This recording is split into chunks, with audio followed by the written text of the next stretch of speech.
Welcome to Focus on Claims with Ernie Bray, CEO of ACT. Hi, everyone. Ernie Bray with Focus on Claims. We're here with another episode. And many times I have episodes that are talking to claims executives in the industry. But I think it's important now to talk to some of the people who are out there day to day working in this industry. And I have a very interesting guest today. She's worked with our team for years, and her story is really exciting. And I wanted to introduce you to Sosse Kevorkian. Sosse is one of the independent appraisers, a business owner out there who has built her business. And I wanted to hear her personal story and also give some great tips for other independent appraisers out there that are trying to build their business. Sosse, great to have you on. Thank you, Ernie. How are you? Great, great. I think a lot of times people in the industry, they see the claims workflow and how it goes, and the people involved on the day-to-day basis really make the difference. And I think your story is really exciting. I want to, we'll jump right in. Tell us a little bit about you, how you got in the industry, your background. Well, I've been here for 14 years. I'm Lebanese, Armenian. Let's call it Middle Eastern. Mm-hmm. So I got here 14 years as a tourist. I got married. I built my own family. And then I started working at body shop. Of course, I was not familiar with anything about auto. I did not know, because my background over there in Lebanon, I worked in a restaurant. Okay. So from food industry to an auto industry, it's completely different. But it's still customer service focused though, right? Yeah. So that's a really good training. So I started working at the shop as a clerk, doing office work, papers, organizing, and then started little by little working on estimates, matching estimates on the system, and then started picking it up. And I honestly liked it. And I started putting more concentrating on the job to see what it is. And then little bit asking the body man, little bit matching the estimates. I started learning more about the parts, about the car, repairs, replacement. And then after 2.5 years, I quit the job there. And then I applied for an IA company to become an independent appraiser after I was sure I could do that. So that 2 years, that 2 year time where you were learning, it reminds me of kind of my background when I was working for the insurance company. I was an adjuster. I started out as an insurance adjuster, and I was doing all the taking in the information, doing research, but I never wrote the estimates. So people would drive into the office. This is when they had drive-ins, and I would go out and learn with the estimators out there and sort of learn sort of similar to what you did, copying an estimate or rekeying an estimate for maybe an appraiser that worked for the staff. And then I started doing it, and after a few years, then I ended up saying, wow, this is something. And then I finally started to learn more, but you do learn a lot doing that. You learned obviously hands-on, asking the body people there how things work. I did that to the insurance, managers, and learned that way. So that is a good way to learn. You're learning hands-on, really. Yeah, it really helped, because working with the cars right on the spot and doing the estimates, it's more fun, and you learn really fast than just probably going to school maybe. Yeah, because it's hands-on. Yeah, you're doing it daily. Everything, yeah.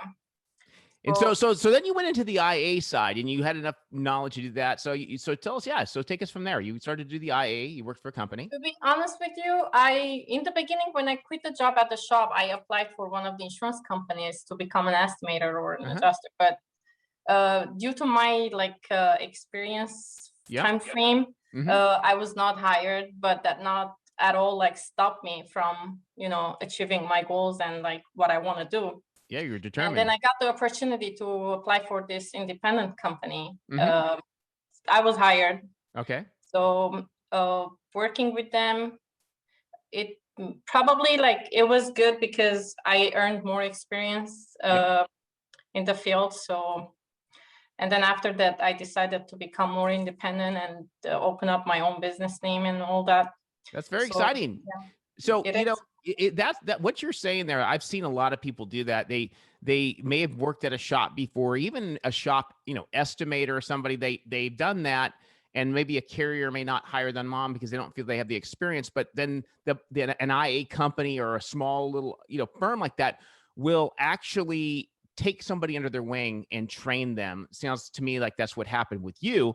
And they give that, one-on-one care, and you get that experience. And I think that hands-on experience like that, learning on the job, really has value. So that's exciting. So you're able to do that. So you took it from working at a shop, learning on your own, being trained hands-on from a company, and then you decide to jump out and take the leap and start your own business. Yep. Okay. So you did that, and you go out there, and tell us a little bit about how it was starting your own business, having to go out there and build connections and all that. Well, I did have some like hard times in the beginning with the shops, because, when you're entering the shop, a woman appraiser, they don't like appreciate or credit your knowledge, because probably you don't know anything, but they would be surprised. Wow. So what's like, what are some of the things that you encountered? Like, would they say, as a woman in the industry, what were some things that you encountered on them question you, or like you felt like they were not feeling like you had the knowledge? They always have a doubt, like about the estimate I would write. The shops, like probably just basic stuff. Sometimes they would hand me like their own estimates. I would put, no, I'll write the estimate on my own. I'll just inspect it, and then you can keep your copy. And yeah, after like calling for supplements, they would say, oh, you had a pretty like clean sheet. We don't have a big supplement. So it was a good estimate. I'm like, yeah, you thought, like, you doubted that it's not going to be because I'm a woman. You're underestimating me because I might not know anything. Sometimes they don't know anything. Yeah. So you're able to tell them that they think, oh yeah, just here's my sheet. And you're like, no, I'm doing my own thing. You're doing that. Yes, because that's the job. As an independent appraiser, you got to be that unbiased, accurate professional. And I think that really, that makes the difference when you know that and you're able to tell them, boom, that's great. Self-confidence and just being like your own boss and not following their lead or whatever, Exactly. You be your own leader.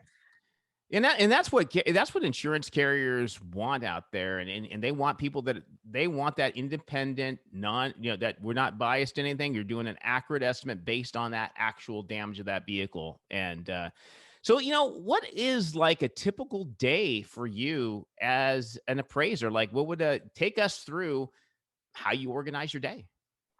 Well, I honestly organize my route a day and night before. That way I know where I'm heading first thing in the morning. I approximately leave like 9 o'clock in the morning. I have everything arranged. So I'll do my inspections. Sometimes I can get additional assignments during the day, like through the in between the assignments, I already had set up scheduled appointments. And after like probably around 2-3, I'll be done with my inspections. I get back to home, relax a little bit, family stuff, and then start writing up my estimates, because I don't like delaying anything. I like to upload everything on time, not leave anything for next day, because next day we don't know what we're getting. Yep. So you have to finish everything like on time. If any delays, status your file. Yes, so I have a delay. That's very important, because that way they know what's going on. You want to hold on to a file, just let them know, let your CCA know, or let your adjuster know. That way you're good. What you just said there about the statusing, I think is so important, because I think in this industry, one of the things I say this all the time, is the biggest problem that causes the customers or vehicle owners to get upset in this client's process is moments of uncertainty. If they don't know what's going on, like if a vehicle owner doesn't know what's going on, let's say they don't hear from the adjuster, or the appraiser doesn't do anything or contact them in time, they get upset. They call, they're saying, who's going to see my car? What's going on? Where's the estimate? And I think what you said about the statusing is keeping people informed can alleviate a lot of problems. Communication is very important, because we're in the middle between the customer and the insurance carriers. So we have to communicate on time. We have to status everything. The owner knows we're going to inspect the car, the day, the time, and then the insurance knows that this car will be inspected at this specific day or time. Yep. Then the delay is definitely statusing it. It's really important. So communication is very important in this industry too. So if you were to give advice, and now I know we have a lot of different type of listeners on the show, for appraisers out there, independent appraisers that are building their business, that are trying to gain more volume, because in this industry, a lot of appraisers work for multiple companies. They work everywhere. They're trying to grow to impress IE companies, or to even to impress insurance adjusters. What are some tips that you would give an appraiser out there? What are some key areas that if you said, hey, what are ways to really do a good job that'll make it easier for you as an appraiser? It's not only just one thing. I could say a couple things. Okay. Communication, like I said, statusing, documentation is very important. Like I said, since we're in the middle, we might sometimes get in an argument with the shops. So we have to let the insurance adjusters know what kind of shops we're dealing with. Okay. And then self-confidence is important too. When they're heading in the fields, they have to be confident what they're doing with no fear. And also, I could say, what about, let me ask you this. What about documentation? On one thing I wanted to hit on is like the documentation of a file. Like, I think when you're dealing with an estimate, and you could take the photographs, you can write the estimate, but what about the summary part? I think that's important. Summary is very important. So when we're inspecting the cars, we know there's some items might not be related, and sometimes the shops, they say it's related. We do have the facts of loss. Sometimes it's very important from the carriers to have additional notes in the files, so we know the facts of loss. That way we can decide what is related with the damages. Sometimes owners claim that some of the damages were related, which in fact might not be related. So documenting, messaging, and all that very important. That way we know what's going on. And then when you're documenting, the damages are probably moderate and what we're expecting as a supplement for additional items, additional damages. The car might be total, might not be total. So documenting all this important. And on another side, it's important because if any problems, you have documented your file. That way you're safe. You won't be in some kind of trouble. So it's very important. Yep. I think the importance in this industry is accuracy. I mean, when an appraiser is presented with obviously a car to see, the carriers want great photographs, the visual damage of what's going on. They want to know, to make sure everything's accurate, all different angles. And I think one thing that I've seen a lot of, and I wanted to get your thoughts on this, is I see, a lot of companies have moved to photo estimating, or they're using a lot of digital photographs. I'm just curious, have you ever had to handle any claims that were like maybe done by somebody that was a photo desk estimate, and you go back out there and you've had to re-inspect something that? Yeah. Okay. So have you found a lot of misdamage that way? A lot of damages. Sometimes damage is not related. Sometimes damages is not there, but because of the photos not clear, maybe some reflection shows that there's a damage to it. And sometimes it's really hard for like people to, like, technology wise, it's really hard for them to upload photos, and it's just frustrates them. You mean for like the vehicle owners then? Yes, vehicle owners. But yeah, a lot of times happens that they had virtual photos. It was sent over to them through a link, but we also get a field appraiser because they want a more accurate estimate on the vehicle. Yep.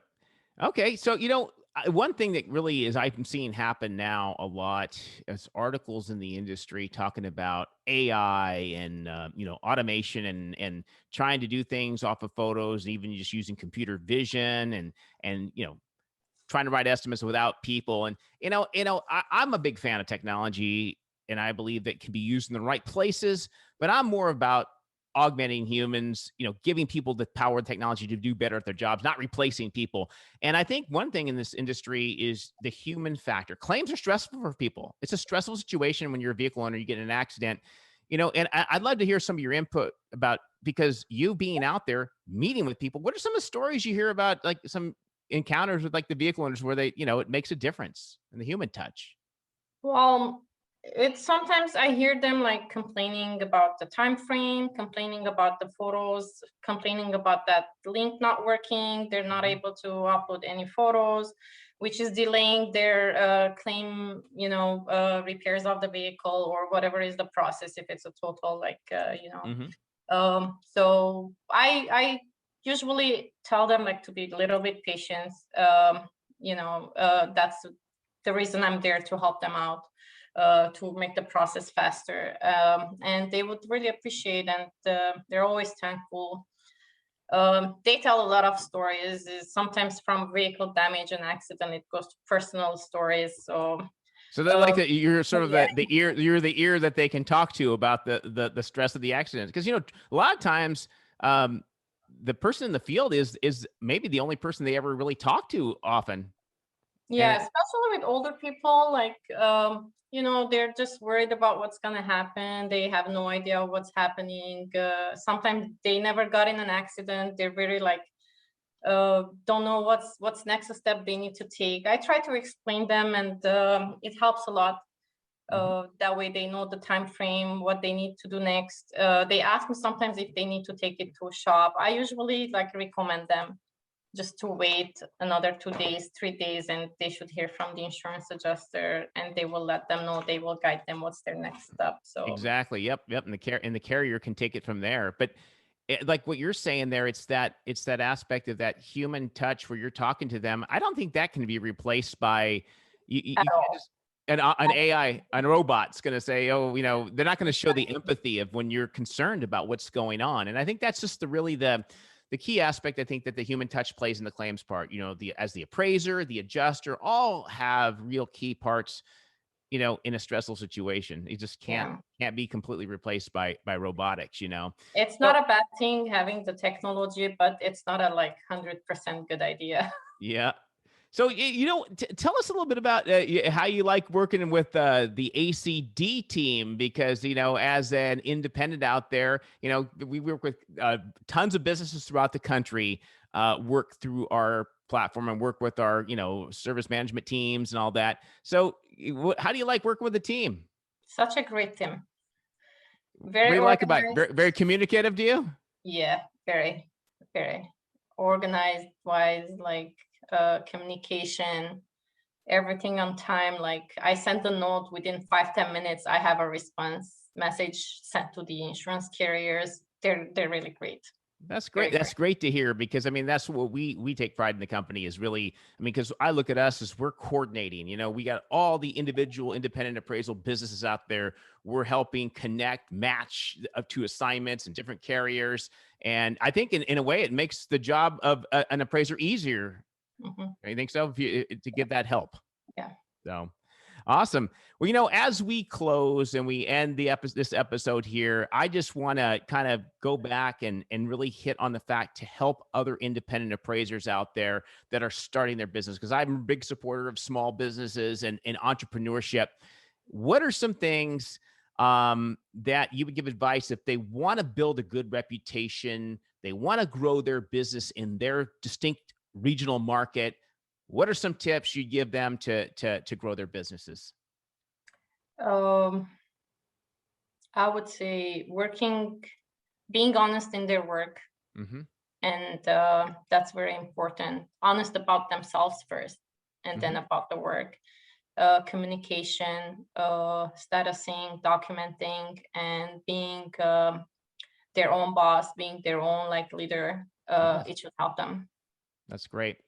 And I think one thing people need if you want to become that go-to provider in your area, keeping in contact with the core contacts at whatever independent appraisal company you work for, or, our national company, like you said, it's the communication. It's because when you do that, people know who you are. They know your reputation. They know the quality of your work. If you can do an honest job, you can be focused, you're diligent in what you do, you're going to rise to the top. And that's the advice I'd give to any appraiser out there. And I see you're echoing the same sentiments too, as well. So, well, you know what? It's been great having you on, hearing the story and giving those tips to the other appraisers out there. And we appreciate partnering with you and working with you. And it's great to have you on today.